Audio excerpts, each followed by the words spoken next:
Well, of course, that was one of the happiest days of my life. That was the day in which we all congregated officially as the U.S. first astronaut group. We had been through a selection process, obviously, previous to that time, but that was the day we first showed up officially as the first astronauts of the United States back at Langley Field, Virginia. Well, of course, NACA had become NASA in a great big hurried turnaround, as you recall. And the program of astronaut selection and training basically was run by the people who worked from Langley. Originally, of course, we all reported into Washington. That was where the initiation, the introduction, the pre-selection, all that sort of routine went on, and then, as you know, we had physicals elsewhere in the country. But once the selection was made, of course, we reported to those people at Langley Field, which was kind of neat for me because I was already stationed in Norfolk in a job which I didn't like in the first place. I was finally taken out of airplanes and put behind a desk for the first time in a bunch of years. But so it was a real easy trip for us. We just didn't even have to move. Well, I think that it was an immediate realization that we had essentially a new product. It didn't look very much like an airplane, but if you were going to put a pilot in, it was going to have to fly somehow like an airplane. And that when you have a brand strange new machine, then you go to the test pilots. That's what they were trained to do, and that's what they had been doing. Now, of course, NACA had some test pilots, but they were a little bit older. None of them, I don't think, were in a position where they probably could have competed with the varied background of test flying, which most of us had. And so the decision was made. And I don't know, they say that Eisenhower had something to do with the decision because he said, well, yeah, we need a test pilot. He agreed with that. NACA, NASA now didn't have very many test pilots, so let's go to the military and see what they have to offer. Now, whether Eisenhower himself was involved in the decision, apparently the White House was to some degree. Several of them had been involved in the preliminary selection process, so I was generally familiar with their background. Glenn, of course, I had known before. Schirra I had known before because of our Navy connections. So I knew there was a lot of talent there, and I knew that it was going to be a tough fight to win the prize. Well, it was an interesting situation because, as I say, I was friendly with several of them. And on the other hand, realizing that I was now competing with these guys, so there was always a sense of caution, I suppose, particularly talking about technical things. Now, in the bar, of course, everything changed, but in talking about technical things, there was always a sense of maybe a little bit of reservation, not being totally frank with each other, because there was this very strong sense of competition. Well, you know, it was an interesting situation getting together with the 7 originals for the first time. And of course, having known some of them before with the Navy connections, but yet all of a sudden realizing that here was competition. There were 7 guys competing for the first job, or whatever that turned out to be. 7 guys going for that one job. So on the one hand, there was a sense of friendliness and maybe in some support, but on the other hand, hey, I hope the rest of you guys are happy because I'm going to make the first flight. Ladies and gentlemen, today we are introducing to you and to the world these 7 men who have been selected to begin training for orbital space flight. These men the nation's Project Mercury astronauts are here after a long and perhaps unprecedented series of evaluations which told our medical consultants and scientists of their superb adaptability to their coming flight. Which of these men will be first to orbit the Earth, I cannot tell you. He won't know himself until the day of the flight. The astronaut training program will last probably 2 years. And during this time, our urgent goal is to subject these gentlemen to every stress, each unusual environment they will experience in that flight. Before the first flight, we will have developed our Mercury spaceship to the point where it will be as reliable as man can devise. We expect it to be as reliable as any experimental aircraft. It's my pleasure to introduce to you, and I consider it a very real honor, gentlemen. From your right, Malcolm S. Carpenter, Leroy G. Cooper, John H. Glenn, Virgil I. Grissom, Walter M. Schirra, Alan B. Shepard, Donald K. Slayton. These, ladies and gentlemen, are the nation's Mercury astronauts.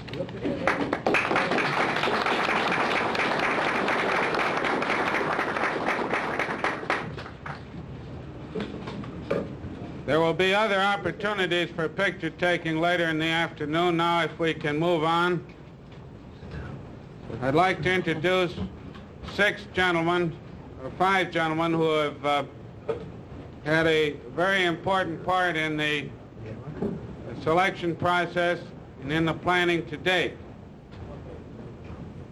I introduce them not in the order they will be speaking to you, but in the way it's written down for me here.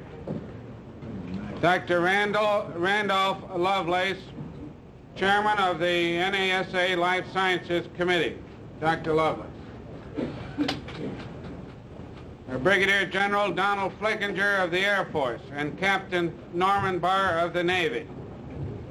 They have had the responsibility for selection primarily in the aeromedical field. Also, Robert R. Gilruth, Director of Project Mercury and of the Space Task Group that is working on this project, Bob Gilruth. And Charlie Donlin, his assistant. Now I'd like to call upon Bob Gilruth to say a few words. Well, ladies and gentlemen, I'm delighted to be here on this occasion. I'm sure you're all familiar with the objectives of Project Mercury. I don't intend to make any speech whatsoever about it, as I know you're all here primarily to meet our astronauts. Thank you very much. And now I'd like to call on Dr. Lovelace, who will tell you a little bit about the physical examinations which were given these young men.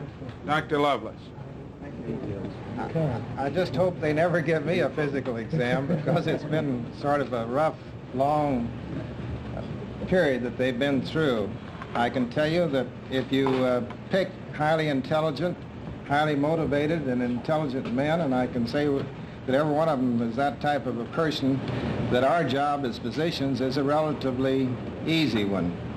They are, as you know, family men, and I'm not worried about their stability, their powers of observation, or their powers to accomplish the task which they're given. I can tell you that I'm very, very thrilled that we had a part in the program, and I'm darn glad to know them.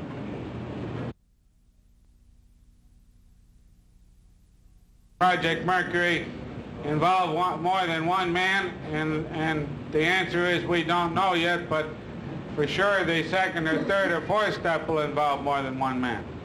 I have a question about physical requirements. Is the most important thing the stamina to withstand an immediate shock, or the endurance to withstand a long, grueling strain? The question is about physical requirements. Is it stamina to endure a long, grueling strain, or is it stamina to endure a shock? And Captain Barr, General Flickinger, and Dr. Lovelace, you can flip coins on that one. Well, I feel that the problem will be one of multiple stresses, and I think Captain Barr and General Flickinger feel the same way. And the way the program is set up, I feel that every man here can withstand the stresses to which they will be subjected. I forgot one thing when you asked if we were going to follow along in the program. There will be a major Bill Douglas, a flight surgeon, as I understand, that will be with the men all the time. And there have already been some fellows down at Langley Field with them that have participated in the program to a very large extent. I don't know what that means. Does that mean by stresses you mean long time endurance or a momentary shock?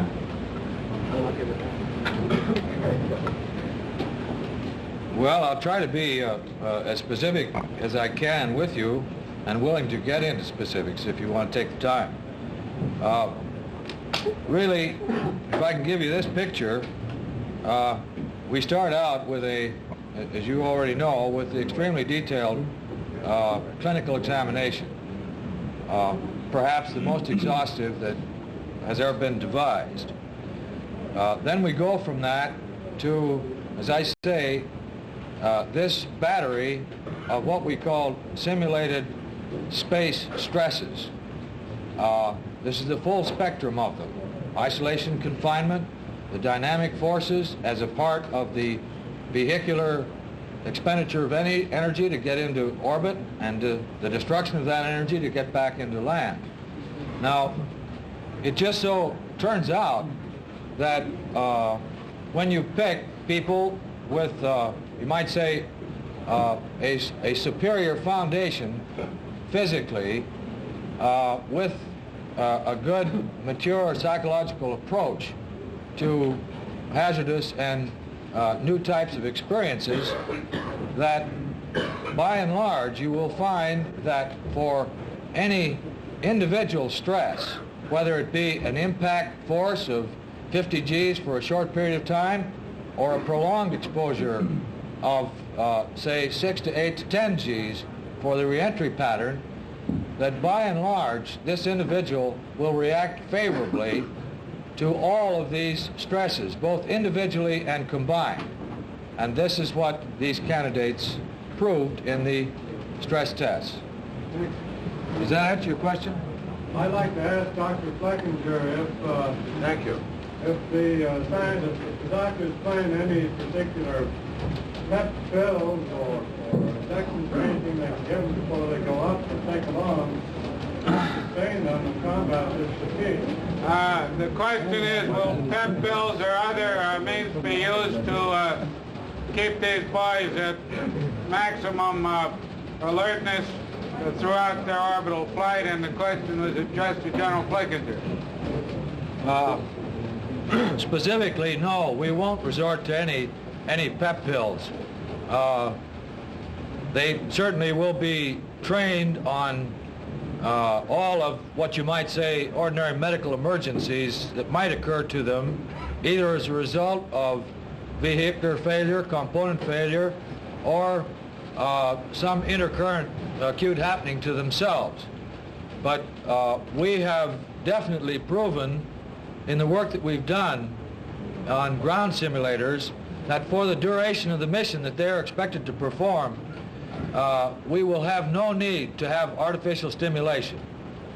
They have their own built-in governing factor, which is quite adequate. Henry?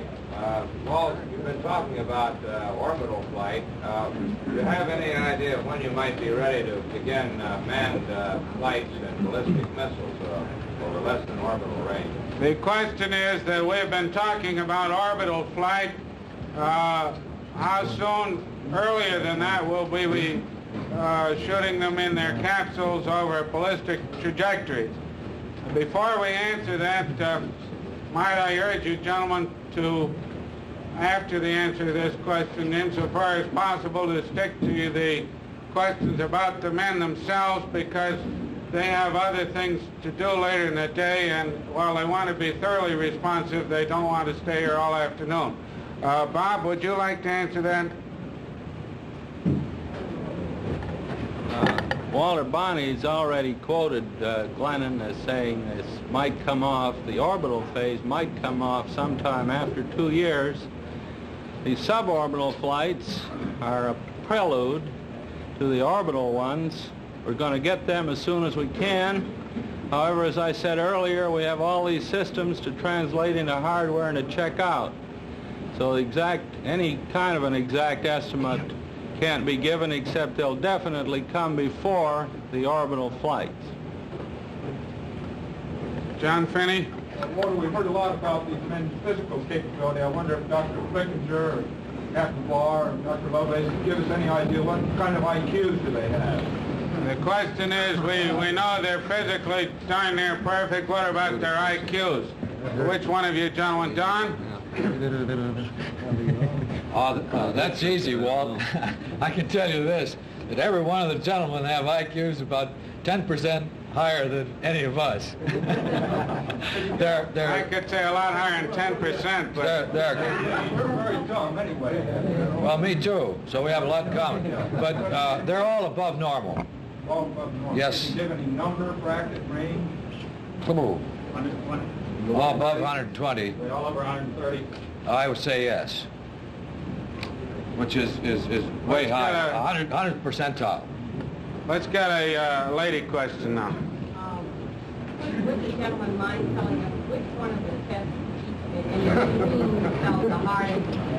The question is, would the gentleman like to say which test they liked least? I'm in on a secret, ladies and gentlemen, and I'll say the next but one, because they're all agreed on one. Johnny Glenn, you answer, and then we'll start this way and around that way.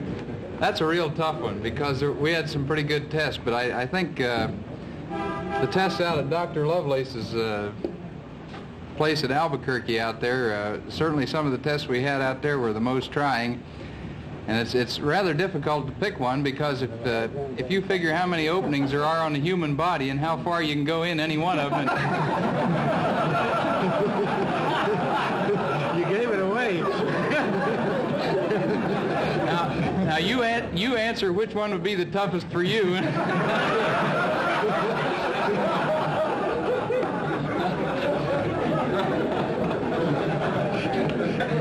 All right.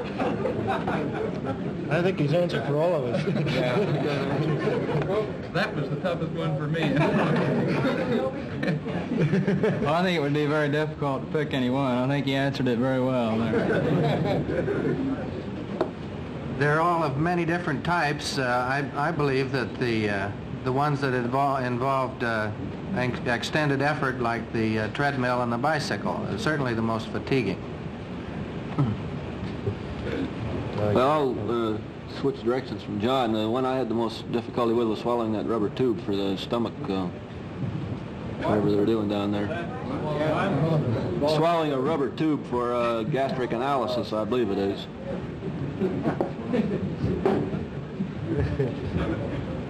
Well, I think John Glenn answered the question pretty well. To perhaps carry it a little bit further.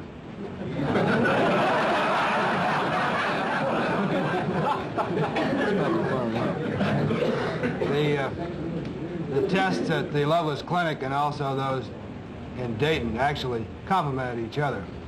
And almost every test they devised was strenuous in one way or another. Although at that particular time, of course, they were administered separately. I have nothing to add to the test. I think the stresses are part of it, but John Glenn's covered it too well for me to add to it. Well, it's been covered quite well, but to me, I think this is the worst here. Well, could we have the present home addresses of these men? Could we get the present home addresses of the gentlemen. We start with Carpenter, please. 11911 Timmy Lane in Garden Grove, California. 11911 Timmy Lane, Garden Grove, California. I think all these addresses are in those folders. I think if you read them carefully, you'll find them all, but let's go through to make sure. Well, we're in the process of moving right now. My address has been at Edwards Air Force Base, but shortly after this, it will be down at Langley. We're pretty new to this, to our dealings with the people in this program so far, naturally, but from what we have seen and what we know of the people so far, we have a lot of faith in them. As far as religious affiliations go, I'm a Presbyterian, Protestant Presbyterian, and take my religion very seriously, as a matter of fact. I've taught Sunday school in the Presbyterian Church, and I was on the Board of Trustees at the last duty station and a few things like that. And as far as we're very active in church work and kids in Sunday school and all the things connected with the church work. My own feelings as far as religious background on this are, it's very easy, I think, and you'll find a lot of pilots who like to take it, what I consider to be sort of a crutch, and look at this thing completely from a fatalistic standpoint of sometime I'm going to die, and so I can do anything I want in the meantime, and it doesn't make any difference because when my time comes, I'm going anyway. Well, this is not what I believe. I was brought up believing that you're placed on earth here more or less with sort of a 50-50 proposition, and this is what I still believe. Yeah. We're placed here with certain talents and capabilities. It's up to each one of us to use those talents and capabilities as best he can. And if you do that, the opportunities will be, I think there's a power greater than any of us that will place the opportunities in our way, and if we use our talents properly, we'll be living the kind of life we should live. This is the way I look at this whole program. I look at it, if I use the talents and capabilities I happen to have been given to the best of my ability, I think there is a power greater than I am that will certainly see that I am taken care of if I do my part of the bargain. Oh, I consider myself religious. I'm a Protestant, belong to the Church of Christ, and I'm not real active in the church as Mr. Glenn is, but I consider myself a good Christian still, and I usually hold Sunday school.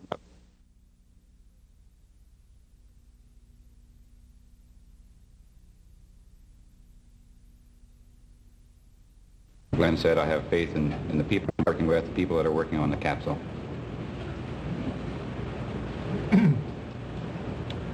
I have followed the Episcopal Church as my faith. I'm not an active participant in church activities. I think I should like to dwell more on the faith in what we've called the machine age. We've got to face the space age. The remarks the other fellows have made about the best minds in the country involved in this project obviously has to apply. All of us have had faith in mechanical objects. We've been driving cars, some not successfully. We've been flying airplanes, some not successfully. I think the space program also will have some problems in it, but again, you have to believe that we are trying to do something and we're going to do it as well as we can. To answer your question about faith, I don't mean to slight the religious angle in my answer. I, of course, am a Christian and attend church. I think pertinent here is the entire philosophy on Project Mercury, as expressed by Dr. Glennon the latter part of January, I believe, and possibly to rephrase his words a little. This project is not in direct technical competition with any other agency as we know it. The project, as described to you people and to us, is merely one step in the evolution of space travel. Along those lines, I would like to say that I think it's also pertinent to state that the risk, as you put it, is not as great as you possibly feel that it is. The program is designed as a step in the evolution of space travel, and as such, I'm sure the men connected with this project will not attempt space flight until we have reached the probability which has been set. The probability which has been set is higher. In other words, we have a better chance of coming back than we have, many of us here and our contemporaries have had, on routine test flights which we made for the service. I would like to discount the fact that this project is extremely hazardous, and also to reiterate what Dr. Glennon has said, that it's not a technical race, it's a step in the evolution of space travel. As far as my religious faith is concerned, I'm a Lutheran, and I wouldn't say I was overly religious. I go to church periodically. I'm like most of the other people, however, I don't feel that any particular extra faith is called for in this program over what we normally have. I've been flying in the Air Force for 17 years, and many people think that flying is somewhat hazardous. I don't. I've been test flying for the last 4 years, and many people think this is extra hazardous, and I don't think it's especially so. And to me, this is just a normal extension of flight. I see nothing about it that's any more hazardous than what I've been doing for the last 4 years especially. Next question, Nat. Mr. Shepard, your church affiliation, sir, if you care to say. Yes, I'm not a member of any church. I attend the Christian Science Church regularly.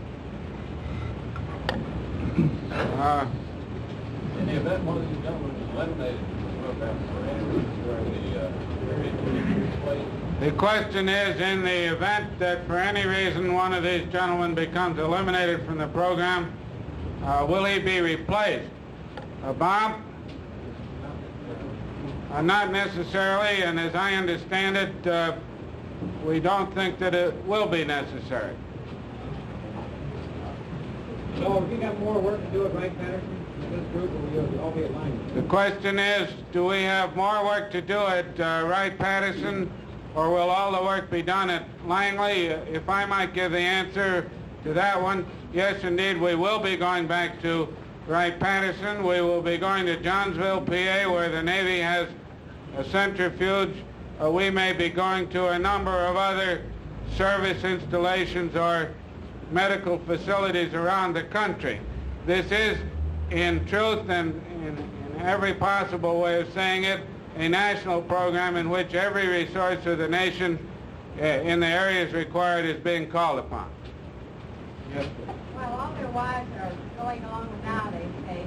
They recall their wives' first reactions when they said they were going to volunteer. The question is, or the observation, take your choice, while the wives of these 7 men at the present time are all giving them support to the project, what about as the thing gets closer to the first orbital flight? No, and would the gentlemen like to recall, if they can, their wives' first reaction to a hazardous undertaking? They decided they wanted to volunteer. When they decided they wanted to volunteer for this project? Let's start in the middle with Brother Grissom. He looks fat and happy at this point. Let him start. Well, there was never any question in my mind about volunteering. It was just, could I get in on the program? So when I said something to my wife, what she thought about my volunteering, she says, well, do you even have to ask? That's all I wanted to.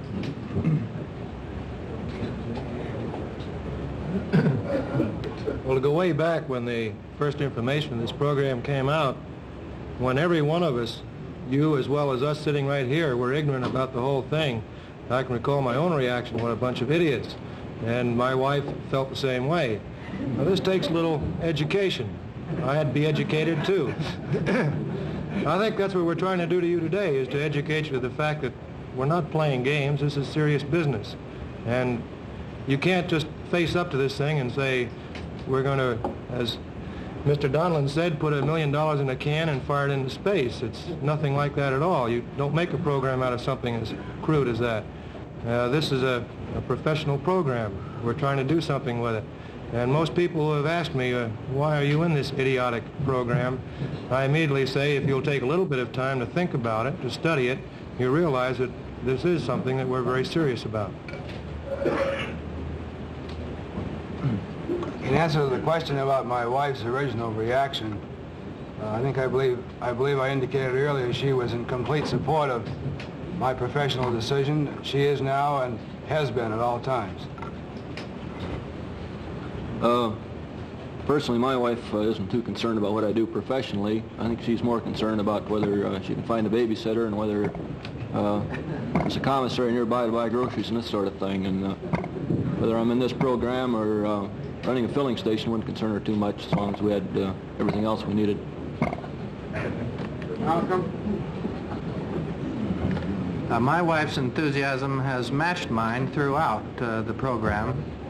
As a matter of fact, when I was notified that I was to be considered during the second and third phases of the competitive program, I was at sea at this time, and so my wife called Washington and volunteered for me.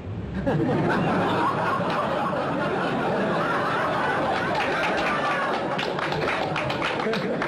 show. Said I was at sea at the time, so my wife called Washington and volunteered for me. What can I say after that one?